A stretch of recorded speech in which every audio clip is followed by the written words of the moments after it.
Scoppiato un incendio questa mattina a Foggia sulla strada provinciale 76 in località Costalta. Le fiamme, attualmente molto vigorose, hanno continuato a salire verso il monte Melete di Foggia, bruciando ettari di bosco circostante di proprietà privata.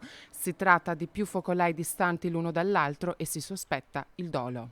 Attualmente è bruciato un terreno già di una ventina di ettari, fatto di abeti e larici.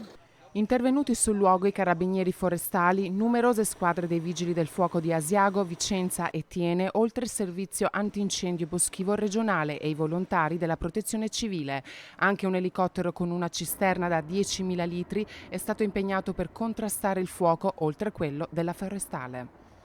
Può essere più un piromane che per problemi suoi si diverte a dar fuoco al bosco e sta depauperando un patrimonio ambientale immenso. La facilità di diffusione delle fiamme è alta grazie alle condizioni favorevoli come vento e siccità, nonché piante piene di resina.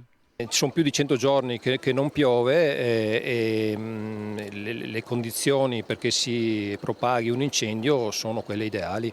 Per agevolare le operazioni dei vigili del fuoco e antincendio boschivo è stata chiusa la strada provinciale 76 della Val Gadena dalla località Costalta al centro di Foggia. Ma c'è anche la possibilità di dover evacuare le persone nel caso non arrivi in tempo? Allora, in alto attualmente sono disabitate anche le malghe che ci sono, quindi non c'è questa necessità.